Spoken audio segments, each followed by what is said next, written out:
Hur är det då för att ha bussarna med i filmer? Ja, men det är ju roligt att titta på sen. Ja. Undrar man ju, kan det med? För det tas ju bort. De spelar ju in 4 filmer om man säger, så nu blir det bara en kvar då. Så då är det enkelt att vara med i Motornörd, då får komma allt med. Vet du.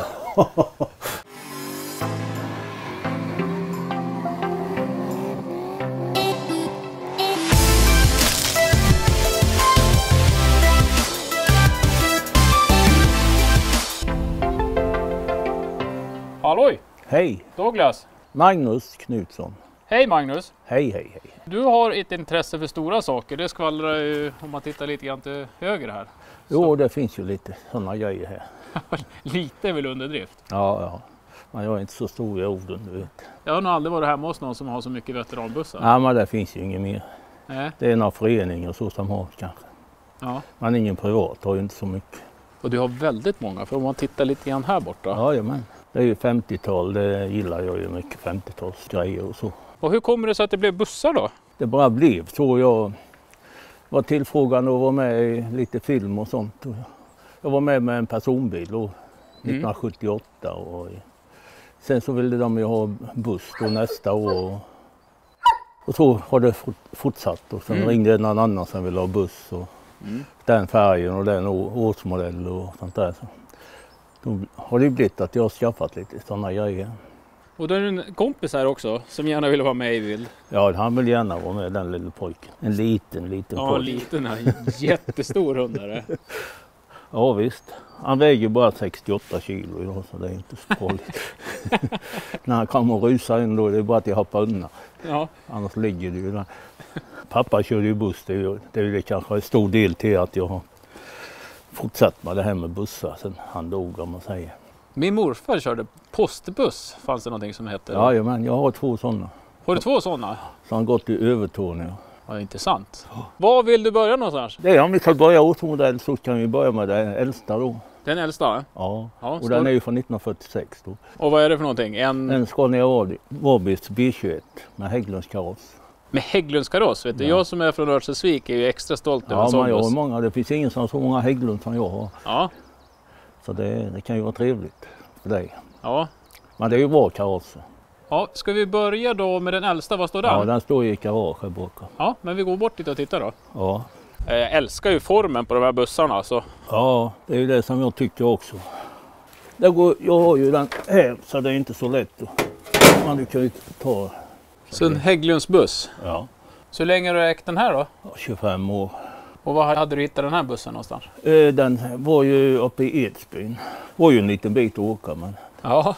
Jag startade där 10 på kvällen, så var jag här 10 på morgonen sen. Ja, man kör inte så fort på de här bussarna, va? Ja, den här gick ju riktigt fort då. Så jag körde 80-90 hela tiden. Häftigt. Ja, vad ska vi titta på härnäst då? Ja, vi är ju 50 här då. Scania Vabis. ASJ-kaross då. ASJ är ju aktiebolaget Svenska järnvägsverkstäderna i Linköping då. Men den var den här gula färgen, eller? Ja, det är alla SJ-bussar var ju det innan 1962. 62 lackade jag om de orangea. Så den har gått till Stockholm då på flygtrafik där till Bromma då. Från Nybroplan till Bromma gick ju den här då från 50 då till 62 eller 61 och avregistrerades han ju. Och det är 135 hästar Scania Vabis då. Scania 6 sa det ju på den tiden. SJ SAS. Nummer 2. Ja, det var bland annat beteckningen. På ett håll kanske det hette 1 och på andra hållet kanske det hette 2. Det är en väldigt vacker buss. Ja, den är mycket. Så här är ju vackert att titta på. Just den här gula färgen, den tycker jag är rätt häftig. Och sen det gröna bryter där, det är ju häftigt det. Det är konduktörsplats där bak, så det är ju en dörr där bak, längst bak på den här också. Hade de en egen ingång då, eller? Ja, det var ju där på den sidan, för det är ju en vänsterbuss. Alla de här är ju vänsterbussar som du ser här jämte. Den och den. De är så stora de här bussarna så att det är svårt att få med allting på film här. Alltså titta in här. Vänsterbuss, då satt man här och körde. Sen vad var det här för bänk här framme då? Ja, det satt ju passageraren. Fick de sitta så här långt fram? Ja. Det här är som att gå in i en tidskapsel. Jajamän. Vad var det här för typ av buss då? Det här är... Halvturistbuss med det lösa sådana här nackstöd. Ja. Så de tog ju det när de körde linjetrafik då. Beställningsresa brukade de sätta dit nackstöden. Och den klädde jag om för många år sedan, 10 år sedan. Det är intressant att man inte satt bredvid varandra. Man sitter ju snett bakom. Ja, det är ju för den andra ska komma in ordentligt där då. Ja. Det är ju uträknat. Det är ju 54 årsmodell det här då. Och det här har du gjort bra. Du försöker behålla dem så original det går då på insidan eller? Ja. Men hur många timmar måste man lägga ner för att göra ordning en sån här buss då? Oj. Det är många timmar. Ja, det är det va? Ja. Och den har ju lagt hur många timmar som helst på den här. Jag har bytt hela taket på den. Ja. Takstolar och det. För det är ju en trästomme i den. Det är ju inte så bra. Nej. Det är Katrineholm, de byggde ju så. Karosseriverkstaden i Katrineholm då. Men de började ju också med stål sen 58 kan man säga. Sen har du en orange här och det är en Volvo va? Det är en Volvo ja, från 1950. Med kungen i fönstret. Ja, vi körde det där Kungsvallet. Så var han ju väldigt intresserad av den här bussen och så. Sen är ju detta Monica Z-filmen, turnébuss då. Så den är ju rätt mycket med i filmen. Alla scener du ser inne från bussen där, det känner du igen här. Så det åkte vi ju rätt mycket när vi spelade in Monica Z med det här. Och i Stockholm också, det sista då. I Södra Teatern där släpper jag ju av hela gänget då. Men det var härlig konstruktion. Det är bänk längst bak. 2 säten framför och sen här då är det 3 stolar som är vridna. Ja, det är ju julhuset han gör sådan. Julhuset är ju vägen där annars. Ja precis, det är ju här under så då får man ju inte plats. Det är ju bra finurligt gjort så. Och det karossen här är ju Säffle då. Helaluminium då. Så det första som gjordes i serieproduktion det är ju den här 1950 då. Och det är ju en Volvo diesel, ett 6-cylindrig här då på 100 hästar är det ju då. Och 5-växlad låda på den här då. Synkad låda får man säga då för det körde ju osynkat här till 49 man säger. Det fanns inte server på de här heller. Nej det är ingen server. Nej. Inte någon server på någon av de här. Nej, så det var riktiga chaufförer på den tiden? Ja. De fick muskler då på den tiden. Ja de här som får dubbeltrampar och så det är inte smidigt heller. Vad är det här? Min morfar hade såna här grejer. Är det här någon typ av... Biljettmaskin. Biljettmaskin ja. Här var det mindre passagerarplats. Ja, sen har du lite lastplats där som de brukade ha tidningar. De hade ju alltid med sig tidningar på landsbygden då. Jaha. Brukade de lägga där. Jag tänkte på en annan sak. Jag är inte speciellt lång. Jag är 1,73. Eller 1,75 beroende på vilken tid på dygnet man mäter mig. Men jag slår ju nästan huvudet i taket. Ja, jag är ju 1,78 och jag har ju så. Är du så? Ja. Så det kanske är 1,85 då. Ja, de är väldigt fina. Jo, det är ju trevliga grejer. Ja, men jag tycker det är fantastiskt att du bevarar det för eftervärlden också. Ja, den här hade ju stått i många år i skogen utanför Arvika. 30 år innan jag tog hem den. Den ställdes ju av 1967 när högertrafiken kom. Så var det någon som köpte den nästan reservdelsbuss så det hade ju plockat in mycket grejer på den. Men sen höll jag ju på 5-6 år innan han blev färdig. Men vad hittar du referenspunkterna på hur bussarna ska se ut då? Ja, det har jag i huvudet. Annars finns det ju mycket bilder och så. Så jag har ju rätt mycket bilder. Det är inte 1000 utan det är ju 40 000. När pappa samlade ju på det här. Så det är ju tack vare det som jag har fortsatt med bussarna. Vi får fortsätta i 50-talstemat då så vi är inne på de årsmodellen. Det är den ljusblåa här nere då. Och det var en vacker färg. Ja, det är Jönköpings stad. Det är samma färg som var på spårvagnarna. Spårvagnarna som gick här, fast det var ju beige topp på dem då. Här är det ju silver på bussarna. Och spårvagnarna här i Jönköping det var ju från 1907 till 1958. 58 lade de ner då. Alltså lade de ner en linje då 1951. Då köpte de in 10 sådana här bussar. Så de här gick ju jättemycket i stan då.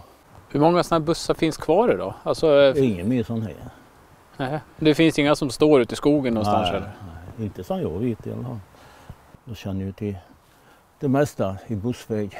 Jo, det kan jag tänka mig. Veteranbilsklubben i Nässjö fick ju den här först. Och så renoverade den då 1967. Och så råkade de ställa ut den en natt utanför garaget. Då var det ju sådana här trevliga som var slått sönder alla rutor in, precis allihop. Och instrument stod i sönder och allt. Sen gav det i botten till en bonde utanför Nässjö. Då så stod han ju där i många år. Tills jag köpte den. Så jag tog ju hem den på en trailer. Men motorn startade ju det, så det var inget. Jag hade ju med mig 2 friska batterier och pumpade fram dieseln. Startade ju direkt. Så den har jag inte gjort något med motorn, utan det bara går ju. Riktig ordning på grejerna för de gamla bussbolagen här. Det var ju, åkte ju inte ut med något som de gör idag. Silvertejp och grejer, utan det var det en reva på bussen och bytte de plåten och det. Jag fick inte åka ut med något. Idag ser det ju hemskt ut en del. Den har ju aldrig varit ombyggd i högertrafik heller. Och sen här är ju lite annorlunda då, med insteg framför framhjulet då. Ja. Men det är det var ju lite plats i den här bussen. Ja, det var ju en ren stadsbuss. Det var ju stående, de flesta fick ju stå så här. Ja. Det är därför det är gjort framkomligheten så att sitsarna på detta hållet. Ja. Och så galon. Ja, men. Grön galon. Ja, det är ju fint. Det är fint det, vet du. Det är snyggt för ögat. Då mår man bra. Ja. Ja, det är grönt allt inne, som ser motorhuvud och allt sånt där. Ja, allting är grönt här inne. Ja. Men klädsel och sånt där, det var... Ja, det är ju original mycket, du vet. Så stoppningen är inte så lattjo, men de lever ju än. Ja. Jag gör ju inte någonting åt det här. En del har ju fått klä om här, men jag vill ju ha original. Så de är ju 70 år de här sitsarna. Kanske omklätt under tidens gång om man säger. Men grunden är ju från 1950. Den här är ju fyrväxlad, osynkad låda då. Så här var det ju dubbeltrampar för att få i växlarna. 4 växlar är det ju då. Men det är ju bara roligt. Det är ju rätt god växelspråk där. Korta lägen då. Så det är en rätt rolig växellåda så. Och sen är det ju hydrauliska bromsar, så det går ju inte att åka precis nära bilar. Så du måste ha framförhållning en hel del. Men det tänker ju inte folk på när man är ute med sånt här. Åka ut framför en och det är inte lätt att få ju stå på bromsen då. Mm. Men så var det ju. Det gick ju inte så fort så det räckte med de bromsarna. Sen var vi i Göteborg i oktober och spelade in för vår tid nu. Sen kommer nu till julen nu, 2020, kommer det ju 4 program där. Mm. Om just 1951. Så då passade ju med den här bussen från 1950 då. Den här var jag ju med på reklamfilm som du alla gånger har sett. Jaha. Nordea-filmen som gick nu den gick ju i åras. Ja, förra våren då, 19 där. Ja. Så då fick du ha... Jag var uppe i Värmdö och spelade in där. Kör du bussen upp då? Ja. Hela 55 kilometer i timmen som max på den här i och med att den är stadsbilsväxlad. Så det tog ju bara 8 timmar till Stockholm. Och 8 timmar hem från Stockholm. Ja. Inte nog med det, sen så var jag ut till Värmdö då och sen så var vi ju utanför Uppsala och spelade in stillbilderna då. Mm. De som var på de stora planscherna som var överallt. Mm. Träställningen satte de ju kameran och filmade rätt på mig här då. Och sen var det ju så noga, de mätte ju från min näsa till rutan där inne och från rutan till kameran där. Med måttbanden får du inte röra dig så sitta så hela tiden. Så det, och det gjorde jag ju. Ja. Sen var det ju en dam som åkte med för det. Den kallades ju bankbussar här då. Men det stod ju bankbussar uppe för de hade ju såna här bankbussar på en del ställen uppe på Törmland och det. Då skulle ju detta föreställa det så folk fick komma dit och sätta in sina pengar och det. Så vi tog ju en lite sitsar där inne och satte en bankbänk inne i där också. Ja, är det som gjorde rekvisita då så de ska se? Ja, just det. Nej, vi hittade alltså 5 gånger i timmen där på tv ett tag för han gick ju på så många olika program. Simo och allt, 4:an och 3:an och... Mm. Det är roligt. Ja. Och nu ska du vara med på Motornörd, vet du. Ja, det är inte dåligt det. Kommit så långt i livet. Det har jag ju strävat efter hela tiden. Precis, det var därför du började med det här. Ja. Tänker jag få vara med i Motornörd. Ja. Nej, men det är bra. Jag tycker om att folk engagerar sig i sånt där. Och här var ju betalningsbussarna som bara rättade till. De fick ju lägga i poletter där då. Jaha. Du la i poletter i det här hålet då? Ja, då tittade ju chauffören vad det var för något du la i då. Sen så tryckte han ju ner. Jaha, så i bussen där då. Och så släppte han ner, ja, häftigt. Så det var ju samma grej de hade i spårvagnarna också då. Men hur får du tag på de här grejerna? idogt letande. Ja, det kan jag förstå. Men det var en väldigt tjusig färg på den. Ja, det är det. Det tänkte man inte på den tiden när spårvagnarna gick. Men nu tycker man ju det är häftigt riktigt. Vad är det här för... Det är ju Jönköpings stadsvapen, så det satt ju samma på spårvagnarna också då. Vad är detta för något? Ja, bussläp som SJ hade då. Ja, det hade ju andra bolag också. Men de körde ju gods och så till lanthandelaffärerna och till post och sånt där. De hade ju med sig alltid post och sånt till postkontorerna som var ute på landet. Och de körde väl med dem, ja, kanske lite in på 80-talet. Sen så började det ju gå lastbilar istället på de linjerna. Och så där har jag några stycken. Det är Hägglund som har byggt de här släpen med. Plus att jag har något som är gjort i Kalmar. Sen har jag ett till där bakom där som jag lackade i sommar. Så jag renoverade upp. Det är ett Hägglund där också. Så vi går ner och tittar på någon bussen också? Ja, jag med. Vad är det här för buss? Är den modern? Det här? Ja, 78. Och är det någonting som ska göras så? Ja. Jag har ju lackat om halvor som du ser där. Det är länstrafikens färger där. Sen har jag lackat SJ-färgerna här. Ja, det är ju SJ från början. Men sen var det ju länstrafiken ville ju ha deras eget. Så detta har jag gjort i ordning. Så får jag ta resten ett annat år. Ja, så det är SJ på ena sidan på den här och sen var det länstrafiken? Eller? Ja, Jönköpings länstrafik. Så det här känns ju nästan 90-tal, de här färgerna. Ja, det är det. Den ekar ju in på 90-talet. Men är det det här... Det är målat. Är det målat? Ja. För det orangea är ju kvar här under. Ja visst, det är målat. Det var inte så noga, det bara blåst över då. För länstrafiken ville ju ha de färgerna. Ja, vi kan ju inte köra till SJ då. Det var ju det som var störst och fanns ju i hela Sverige, i varenda stad och överallt. Så därför är det ju bra för filmen. Det kvittar ju vilken stad du ska spela in i så kan du vara med en SJ-buss. Så det är ju fördel. Men när du håller på att skruva med dina bussar, gör du det här ute då? Eller vad? Ja, det gör jag det mesta. Jag har ju där jag kan backa in där, men det är skönt att gå ute. Ja. Så det blir ju inget jobb på vintern direkt, utan bara en liten nödfall om det händer något. Och sen kör jag inte på vintern något direkt heller. Det är saltet och så, det biter ju riktigt. Ja, jag märker när du pratar om många av de här bussarna kommer från norra Sverige och där fanns det väl inte salt heller? Så. Nej, det är ju därför det finns kvar. Ja. Så den här Säfflebussen där uppe med olika säten, den är ju som ny under, du vet. Tar du den här tektylen och det, då är det ju grått under som chassit var från nytt. Så det är ju friskt. Och det är likadant Jönköpingsbussen där, den är ju jättefin i ramen. Det är ju som nytt. Och det är väl Scania också? Ja, just den 110 är det. 68 då. Missberäkning i... Nej, den har jag haft mycket nytta av. Det är ingen buss? Nej, men jag hämtar ju ljus och däck, stora hjul och sådana här grejer. Det är ju bra att ha en lastbil alltid. Ja, det är det.